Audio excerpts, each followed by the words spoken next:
Donc à la maison familiale de Saint-Michel-en-Lerme, on accueille des jeunes de la 4e à la 3e en orientation diversifiée, donc avec une section sportive scolaire. On accueille également des CAP services à la personne et vente en espace rural avec 2 orientations professionnelles, donc l'aide à la personne et puis la vente de proximité. On a également dans cette formation une option, la langue des signes française. L'objectif global de la 4e et la 3e, c'est bien sûr d'accompagner le jeune dans son choix d'orientation, préparer au mieux les jeunes au métier de l'aide à la personne et de la vente. La plupart continuent après le CAP service à la personne et vente en espace rural sur des formations comme le bac pro service à la personne et au territoire, mais aussi sur des bacs pro commerce. On a des jeunes qui partent aussi en formation d'aide-soignante, moniteur éducateur, voilà. Et puis certains jeunes font le choix aussi de rentrer dans la vie active et peut-être, pourquoi pas, par la suite reprendre une formation dans le cadre de la formation continue.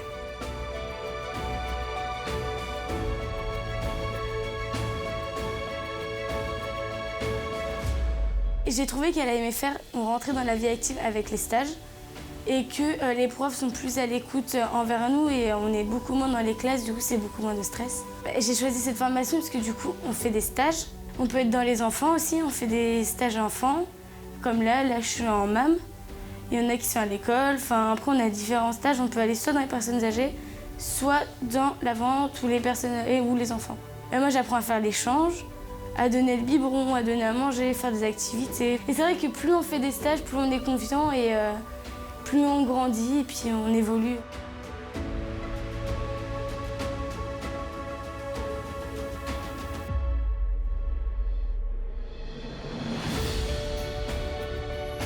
Au-delà des cours qu'on donne aux élèves, il y a aussi toute la partie préparation à l'orientation, développement de l'autonomie. On partage tous les temps de vie résidentielle avec les jeunes et on est là aussi pour les aider sur n'importe quel autre sujet que juste l'enseignement. L'objectif, c'est de les ouvrir sur de nouveaux horizons, de les amener vers une découverte professionnelle qui correspond à leur projet, mais aussi à une mission éducative et de reprise de confiance en soi. Ils ne voient pas comme un prof avec peut-être la distance qu'il peut y avoir entre l'élève et le prof, mais vraiment comme peut-être plus un accompagnateur sur cette étape de leur vie qui est quand même un moment charnière. La MFR, quand les jeunes s'investissent dedans, quand ils s'investissent dans les stages, il y a vraiment une modification au niveau de la maturité. Ils sont plus souvent en entreprise qu'à la MFR, effectivement.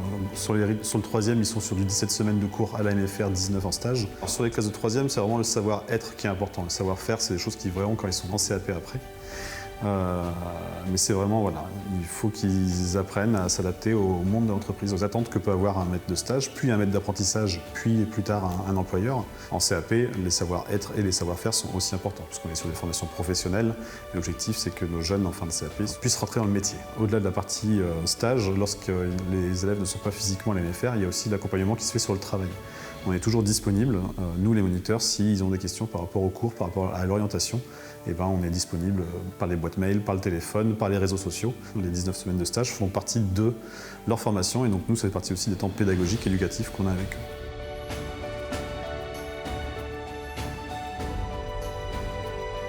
Donc on doit participer aux tâches. Donc on a plusieurs services. Par exemple, moi cette semaine, je suis le salle de classe. Donc je nettoie la salle de classe. On a un service de vaisselle. On a les services de chambre, de couloir. En fait, on participe à la vie résidentielle pour qu'on apprenne à vivre en collectivité. En venant ici, c'est pas forcément des choses qu'on faisait avant chez nous, que ici, du coup, on est obligé de les faire. Et après, ça reste un réflexe dans la vie de tous les jours. Si on a des idées de veillée, on leur dit, puis ils mettent en route la veillée qu'on a demandée. On fait jamais la même chose. On peut aller dehors faire du sport ou être à l'intérieur à faire des karaokés ou des blind tests. C'est vraiment un super bon moment.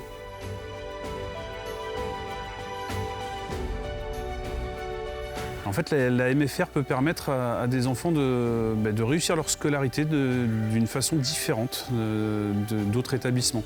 Je reviens sur la force de l'alternance, mais c'est vraiment ça en fait. Il y a certains élèves ne sont pas faits pour rester en classe des heures ou des semaines. Ça ne les intéresse pas forcément, ils veulent le côté pratique. Et aujourd'hui, la MFR peut leur apporter cela. Les MFR intègrent 2 cadres en fait. L'internat qui est pour moi quelque chose de primordial dans l'apprentissage puisqu'ils apprennent à vivre ensemble, à vivre en groupe, donc du coup à à avoir du partage, à se faire confiance, à se tolérer. Et ensuite, la seconde chose, c'est les différents stages qu'ils peuvent effectuer. Ça permet vraiment d'avoir une assise professionnelle bien plus importante qu'un cycle normal.